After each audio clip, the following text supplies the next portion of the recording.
საქართველოს ეკლესია სამოციქულოდ იწოდება, რადგან თავად მოციქულებმა იქადაგეს ქრისტიანობა ჩვენს მიწა-წყალზე. მიუხედავად ამისა, მისი დამოუკიდებლობა არაერთხელ გამხდარა განსჯისა და კამათის საგანი. ყოველთვის ცდილობდნენ იმის წართმევას, რაც პირველი საუკუნიდან კანონიერად გვეკუთვნოდა, მაგრამ ჩვენი წინაპრები მუდამ იცავდნენ საკუთარი ეკლესიის ღირსებასა და დამოუკიდებლობას, ერთმორწმუნე თუ არაერთმორწმუნე ერისაგან. ავტოკეფალოს ნიშნავს თვითმწყემსობას, თვითმმართველობას. საქართველოს სამოციქულო მართლმადიდებელი ეკლესია უძველესი დროიდან გახლავთ ავტოკეფალური, ის ერთ-ერთი უძველესი ავტოკეფალური ეკლესია არის. მოგეხსენებათ, საქართველოში ნაკადაგები აქვს მოციქულებს პირველივე საუკუნეში. სუმცირე დადასტურებულად 3 მოციქულია საქართველოში დამყოფი, ასევე საუბარია 5 და ზოგიერთ შემთხვევაში 6 მოციქულს. შემდეგ მოგეხსენებათ ასევე ქართლში ქრისტიანობა იქადაგა მე-4 საუკუნეში წმინდა მოციქულთა სწორმა ნინომ და უკვე ჯერ კიდევ მოციქულთა პერიოდიდან, ხოლო შემდეგ უკვე წმინდა ნინოდან აღმოსავლეთში სათავეს იღებს საქართველოს სამოციქულო მართლმადიდებელი ეკლესია. ძველი მასალები, როგორც საარქივო, ასევე პერიოდიკა გვაძლევს ცნობებს იმის შესახებ, თუ როგორ იბრძოდნენ ავტოკეფალიისათვის ჩვენი სასულიერო და საერო პირები. ეს გახლავთ მაგალითად 1906 წლის გაზეთი ივერია, სადაც არის მოცემული წერილი საქართველოს ეკლესიის ავტოკეფალია, სადაც შინაარსობრივად მოცემული არის, რომ ვერ ეგუებოდა ეკლესია და სამღვდელოება, ციტატაც რომ ნახოთ, სამღვდელოება ამერ-იმერცა თხოვლობს საქართველოს ეკლესიის ავტოკეფალიის აღდგენას.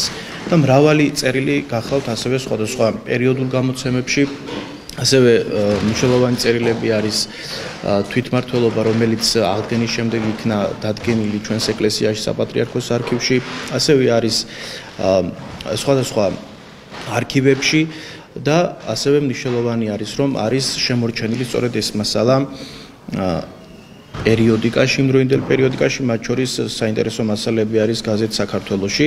თავარი მნიშვნელობა ამ დღისა ყველა ქართველმა უნდა გავისიგრძეგანოთ და ასე ვთქვა, არასოდეს არ უნდა დაგვავიწყეს ეს დიდი ღვაწლი ჩვენი ღირსეული წინაპრებისა, რომლებიც შეეწირნენ ამ დღეს. ზოგი ფარულად მოკლეს, ზოგი ღიად გაანადგურეს და ზოგადად მინდა ვთქვა, რომ თითოეულ ქართველს ეს დღე არასოდეს არ უნდა დაავიწყდეს. ეს არის განსაკუთრებით მნიშვნელოვანი, რადგანაც გარკვეული დროის პერიპეტიები აუბრალოებს კონკრეტულ დღეს და კონკრეტული დღის მნიშვნელობას. ეს გაუბრალოება არასოდეს არ უნდა მოხდეს. ამისთვის მნიშვნელოვანია, რომ განსაკუთრებით ხაზი გაესვა საქართველოს ისტორიის, ეკლესიის ისტორიის სწავლებას. მომავალმა თაობამ უნდა იცოდეს ამ დღის მნიშვნელობა, რომ ეჭვი არ შეეპაროს, კითხვის ნიშნები არ დასვას, თუნდაც ის, რომ რატომ არის ჩვენი ქვეყანა ავტოკეფალური, ან ჩვენი ეკლესია რატომ არის ავტოკეფალური და რა მნიშვნელობა ჰქონდა ხაზგასმით ამ დღეს. ნიკეის პირველი მსოფლიო კრების ოქმში 325 წელს მოხსენიებულია ბიჭვინთის ეპისკოპოსი, რაც ადასტურებს საქართველოში ქრისტიანული თემის არსებობას თავისი საეკლესიო იერარქიითა და სტრუქტურით. ღვთისმშობლის წილხვეწ ქვეყანაში აღმართა ვაზის ჯვარი წმინდა ნინომ. წმინდა ვახტანგ გორგასლის დროიდან ქართლის ეკლესიას გააჩნდა საკუთარი საეკლესიო კრება, რომელიც უფლებამოსილი იყო თავად განეგო საკუთარი საშინაო საქმეები. მე-5 საუკუნეში, როდესაც ქართლში მეფობდა ვახტანგ გორგასალი, უკვე ამ დროიდან იღებს სათავეს საქართველოს ეკლესიის, ქართლის ეკლესიის ავტოკეფალურობა. თუმცა აღსანიშნავია, რომ მე-5 საუკუნეში მიღებული ავტოკეფალია არ გახდათ იმგვარად სრულყოფილი, როგორც გვაქვს დღეს. საკუთრივ ამ პერიოდისათვის საქართველოს ეკლესია ექვემდებარებოდა ანტიოქიის საპატრიარქოს და სწორედ ანტიოქიის საპატრიარქო გახლავთ საქართველოს ეკლესიისთვის დედა ეკლესია მიმღები ავტოკეფალიისა. მე-5 საუკუნეში მოპოვებული ავტოკეფალია არ გახდათ სრულყოფილი შემთხვევის გამო, რომ მაშინ საქართველოს ეკლესიამ ცნობების მიხედვით ვერ მოიპოვა მირონის მოხარშვის უფლება, რომელიც არის სრული ავტოკეფალიის დამადასტურებელი უტყუარი ნიშანი. მირონის მოხარშვის უფლება უფრო გვიან მე-9 საუკუნეებში შემოდის საქართველოს ეკლესიის უფლებამოსილებაში. ქართულმა ეკლესიამ ავტოკეფალია ანტიოქიის ეკლესიისაგან 457 წელს მიიღო. რუსეთის იმპერიამ კი საქართველოს მართლმადიდებელი ეკლესიის ავტოკეფალია 1811 წელს გააუქმა. საქართველოს ეკლესიის ავტოკეფალიასა და მოციქულებრივ ღირსებას სხვადასხვა დროს იცავდნენ ღვთივგანბრძნობილი ქართველი მამები. აღსანიშნავია მოქმედებდა ორი საკათალიკოსო ტახტი. ეს იყო აღმოსავლეთ საქართველოს მცხეთის და დასავლეთ საქართველოს ბიჭვინთა გელათის საკათალიკოსო ტახტები. ორივე მათგანს გააჩნდა სრული ავტოკეფალურობა, ორივე ყავდა კათალიკოსები და ორივე მათგანი აღასრულებდა მირონის მოხარშვის უფლებას. მოგეხსენებათ 1801 წლიდან თუ რა ავბედითი მოვლენები განვითარდა ჩვენი სამშობლოს ისტორიაში. 1801 წელს რუსეთის იმპერიამ გააუქმა ქართლ-კახეთის სამეფო, ხოლო მოგვიანებით 9 წელიწადში უკვე 1810 წელს გაუქმდა იმერეთის სამეფო. უკვე რუსეთის ეკლესიის დღესდღეობით დადგა საქართველოს ეკლესიის ავტოკეფალურობის გაუქმება, რომელიც მათ სამწუხარო წარმატებით აღასრულეს და 1811 წელს რუსეთის იმპერიის ყოვლად უკანონო ანტიკანონიკური გადაწყვეტილებით ხელყოფილი იქნა საქართველოს ეკლესიის ავტოკეფალია აღმოსავლეთ საქართველოს, ანუ მცხეთის საპატრიარქო ტახტზე. და აღმოსავლეთ საქართველოს უკანასკნელი კათოლიკოს პატრიარქი ანტონ მეორე რუსეთში იქნა გაწვეული, ისე რომ მას სიცოცხლეში საქართველოში დაბრუნება არ აღირსეს და 1827 წელს ის დევნილობაში გადასახლებაში აღესრულა და სამწუხაროდ დღემდე რუსეთში არის დაკრძალული. მე-19 საუკუნემ ფიზიკურთან ერთად სულიერი მონობაც მოგვიტანა. დაიწყო მძიმე წლები ქართული ეკლესიის ისტორიაში. საქართველოს ეკლესიას რუსეთის სინოდი ხელმძღვანელობდა ეგზარხოსის მეშვეობით. 24 ეპარქია, რომლის მღვდელთა მთავრები სამწყსოსთან ერთად იტანდნენ ყოველგვარ გაჭირვებასა და სიმძიმეს, სიცოცხლესაც კი სწირავდნენ სამშობლოსათვის, საეგზარხოსო 5 ეპარქიამდე შეამცირა. 1890 წელს, როდესაც გაუქმდა დასავლეთ საქართველოს საკათალიკოსო ტახტი, გადაუჭარბებლად მიმაჩნია, რომ ყისიერად აი ამ ორმა მღვდელმთავარმა, ქუთათელმა მიტროპოლიტმა დოსითეოსმა და გაენათელმა მიტროპოლიტმა ექვთიმემ საფუძველი ჩაუყარეს იქვე საქართველოს ეკლესიის ავტოკეფალიისთვის აღდგენისთვის ბრძოლას, რისი გამოხატულებაც გახდათ 1819-1820 წლების საეკლესიო აჯანყება იმერეთში, რომელიც სწორედ ქუთაისიდან დაიწყო და აი ქუთაისის გურიდან, აი ამ ჩვენი საჯარო ბიბლიოთეკის მიმდებარე ტერიტორიაზე არსებული ცენტრალური ბაღიდან დაიწყო ეს აჯანყება 1819-1820 წელს. ანუ ჩვენ უნდა ვთქვათ, რომ საქართველოს ეკლესიისთვის ავტოკეფალიისთვის აღდგენის ბრძოლა არ დაწყებულა მაშინ, როდესაც ეს აღდგა, არამედ ყისიერად 1814 წელსვე ამას საფუძველი ჩაუყარეს ქუთათელმა მიტროპოლიტმა დოსითეოს წერეთელმა და გაენათელმა მიტროპოლიტმა ექვთიმე-შარვაშიძემ. საქართველოს ეკლესიის ავტოკეფალიის აღდგენა და საზეიმო განწყობა პრესაშიც აისახა. სიძველისგან გაცრეცილი ფურცლები ჩვენი ეკლესიის ისტორიას გვამცნობენ. აი გაზეთ საქართველოს 1917 წლის 14 მარტის ნომერში სათაურიც კი მინიშნებული არის საქართველოს თავისუფალი ეკლესია. ანუ რას გულისხმობდა ეს, რომ 1917 წელი გახდა სწორედ ის დღე, როდესაც საქართველოს ეკლესიამ დაყარა, ესე ვთქვათ, ეს მონობის ბორკილი და მოიპოვა თავისუფლება. უნდა აღვნიშნოთ იმ პირთა დამსახურება ავტოკეფალიის აღდგენის საქმეში, რომელთაც მნიშვნელოვანი წვლილი მიუძღვით აღდგენის საქმეში. ეს გახლავთ ეპისკოპოსი კირიონი, შემდგომში კათოლიკოს პატრიარქი, რომელიც უშუალოდ 1917 წლის ამ მოვლენის დღეს საქართველოში სამწუხაროდ არ იმყოფებოდა. მან და ამბროსი ხელა იმ დროს არქიმანდრიტმა გამოგზავნეს წერილი რუსეთიდან, როცა მიულოცეს აღდგენა ჩვენ სამდელოებას. 1917 წლის 12 მარტს ძველი სტილით, ახალი სტილით 25-მა სვეტიცხოვლის საპატრიარქო ტაძარში გამოცხადა საქართველოს ეკლესიის ავტოკეფალიის აღდგენა. ეს თვითონ წერილი წაიკითხა აღდგენის შესახებ ეპისკოპ მიტროპოლიტმა ლეონიდე ოქროპირიძემ, შემდგომში კათოლიკოს პატრიარქმა. ასევე მნიშვნელოვანი არის ის სასულიერო პირები, რომლებიც ღებულობდნენ ამ წერილის, ანუ აღდგენის შესახებ დოკუმენტში მონაწილეობას, ესენი გახლდათ ეპისკოპოსი ანტონ გიორგაძე, გორის ეპისკოპოსი იმდროინდელი, შემდგომ ქუთათელი მიტროპოლიტი, ასევე დეკანოზი ნიკიტა თალაკვაძე და სხვა საერო პირები. არსებობს ესეთი პიროვნება, ცნობილი იპოლიტე ვართაგავა, მას აქვს მოგონებები თუ როგორ შეკრიბა ანტონ გიორგაძემ საერო და სასულიერო პირების მცირე ჯგუფი და მოხდა მოლაპარაკება თბილისის ფერიცვალების მონასტერში, როგორ უნდა აღდგენილიყო საქართველოს ეკლესიის ავტოკეფალია და სწორედ იმ, ასე ვთქვათ, სქემის მიხედვით განხორციელდა ეს. ძალიან საინტერესო მასალები არის იმ კუთხითაც, რომ მთელი საქართველო გამოეხმაურა ამ აღდგენის პროცესს.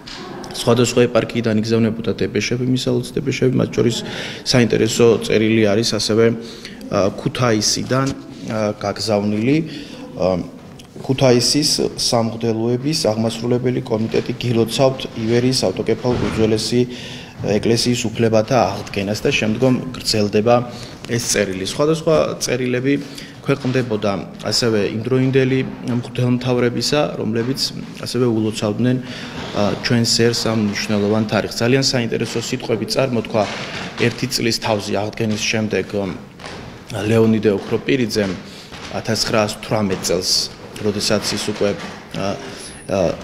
ეკლესიის სათავეში ჩაუდგა სვეტიცხოვლის ტაძარში, რომ 1 წლის წინ რუსეთის ეკლესიისაგან დამოუკიდებლად შევწირეთ უსისხლო მსხვერპლის სვეტიცხოველში და ჩავისუნთქეთ თავისუფალი ეკლესიის ჰაერი. უმნიშვნელოვანესი არის ზოგადად ავტოკეფალიის მნიშვნელობა ეკლესიის ისტორიაში, ეკლესიის ცხოვრებაში, ერის ცხოვრებაში, როგორც ერისთვის, ქვეყნისთვის არის დამოუკიდებლობა, იგივე არის ეკლესიისათვის ავტოკეფალობა. საუკუნეთა მანძილზე სხვადასხვა დროს რა თქმა უნდა იდგა ეს საკითხი კითხვის ნიშნის მქონე სხვადასხვა ეკლესიების მხრიდან, მაგრამ დღეს უკვე საქართველოს ეკლესია იმ ავტოკეფალურ ეკლესიათა შორის თავის ღირსეულ ადგილს იკავებს. ქართულმა ეკლესიამ 106 წლიანი იძულებითი შუალედის შემდეგ კვლავ აირჩია კათოლიკოს პატრიარქი. ეს პატივი და ჯვარი წილად ხვდა ავტოკეფალიისათვის დაუცხრომელ მებრძოლს კირიონს, რომელიც შემდგომ ვერაგულად მოკლეს მარტყოფის მონასტერში. ყოველთვის არსებობდა ჩვენში ისეთი სასულიერო იერარქია, ვინც მიუხედავად იმ წნეხისა, რასაც განიცდიდა იმდროინდელი ეკლესია და სასულიერო იერარქია, ეს ნათლად ჩანს თუნდაც ისტორიიდანაც, რომ სასულიერო პირები, რომლებიც იბრძოდნენ ავტოკეფალიის აღდგენისათვის, გადასახლებულნიც კი იყვნენ. საკმარისია ამისათვის დავასახელოთ თუნდაც კირიონ საძაგლიშვილი და ასევე ამბროსი ხელაია და სხვანი. მაგრამ 1917 წელი უკვე როდესაც აღდგა საქართველოს ეკლესიის ავტოკეფალია, აი 25 მარტი ახალი სტილით, ძველი სტილით 12 მარტი სწორედ ამ მოვლენას უკავშირდება 1917 წლის მოვლენას, როცა აღადგინა საქართველოს ეკლესია მისი დამოუკიდებლობა. ქართულმა ეკლესიამ ავტოკეფალია 1917 წლის 25 მარტს აღადგინა. მისი დამოუკიდებლობა ყველა მართლმადიდებელმა ეკლესიამ სცნო, თუმცა ეს წერილობით დადასტურებული არ ყოფილა. საქართველოს კათოლიკოს პატრიარქის ილია მეორის უშუალო მონდომებით კი მსოფლიო საპატრიარქომ საქართველოს ავტოკეფალია ოფიციალურად 1990 წელს სცნო. 13 წელი მოანდომა მისმა უწმინდესობამ და უნეტარესობამ საქართველოს ეკლესიის წმინდა სინოდის წევრებთან ერთად ამ ბრძოლას და 1990 წლის 7 იანვარს ქრისტეშობის დღესასწაულზე თბილისში კოსტანტინოპოლის საპატრიარქოს სტუმრად ყოფმა ერთ-ერთმა მიტროპოლიტმა საქართველოს ეკლესიას განუცხადა, რომ კოსტანტინოპოლის სოფლიო საპატრიარქო თანახმა აღიაროს საქართველოს ეკლესიის ავტოკეფალია. შემდეგ აქ იყო დავა ერთფრიად მნიშვნელოვანი საკითხი, ეს არის მირონის მოხარშვის საკითხი.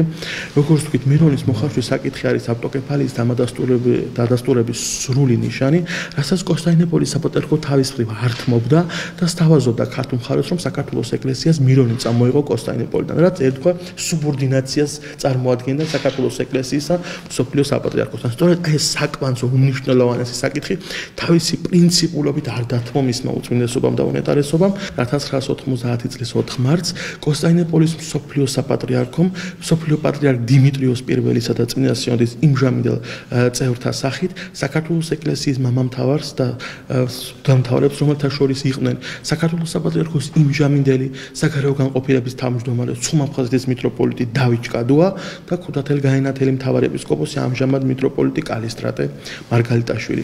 და ამ სწორედ ამ წარმომადგენლობით დელეგაციას კოსტანტინოპოლის საპატრიარქომ გადასცა 2 ტომოსი, ანუ 2 სიგელი, ერთით რომლითაც აღიარა საქართველოს ეკლესიის ისტორიული ავტოკეფალია, ხოლო მეორეთი რომლითაც აღიარა საქართველოს ეკლესიის მამამთავრის საპატრიარქო პატივი და ღირსება. ანუ საქართველოს ეკლესიის მამამთავარს გააჩნია კათოლიკოს პატრიარქის პატივი.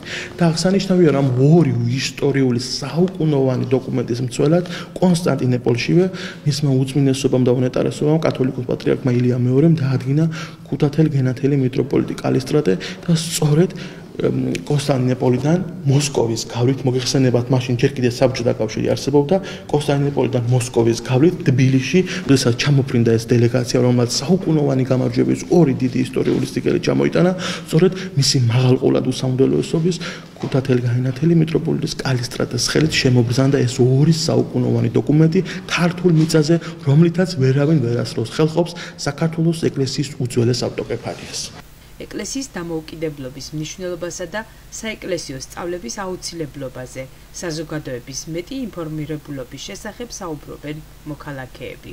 ჩვენ თვითონ უნდა დავიცვათ ჩვენი ქვეყნის დამოუკიდებლობა, ერთიანობა, როგორც ასე ეკლესიის, ასევე ქვეყნის დამოუკიდებლობა. ადამიანს რაც უფრო ნაკლები აქვს ინფორმაცია, მით უფრო ნაკლებად ინტერესდება კონკრეტული თემით. რაც უფრო თემა არის პოპულარული, ანუ პოპულარიზდება კონკრეტული თემა, რა თქმა უნდა, ადამიანის განსაკუთრებით ახალგაზრდა თაობა, რადგანაც არის სწრაფი ინფორმაციული გველი მთელს ქვეყანაში, არა მარტო ქვეყანაში, სოფლიოში შექმნილი და ნამდვილად მნიშვნელოვანია ინფორმაციულობა, მეტი ინფორმატიულობა საზოგადოების. ამას აქვს დიდი მნიშვნელობა როგორც საერო მხრიდან, ასევე სასულიერო მხრიდან.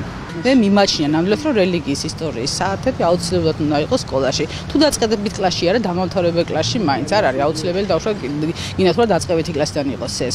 დამამთავრებელ კლასში თუნდაც საქართველოს ისტორიასთან ერთად პარალელურ რეჟიმში. საინფორმაციო გადაცემებზედაც მინდა გითხრათ, რომ ამ მიმართულებით სასურველია ბევრი საინფორმაციო გადაცემაც იყოს, არა მარტო სასწავლო მიმართულებით. საქართველოს სამოციქულო ეკლესიის დამოუკიდებლობის საბოლოო აღიარების სიგელთა ასლები ბაგრატის ტაძარშია დაბრძანებული.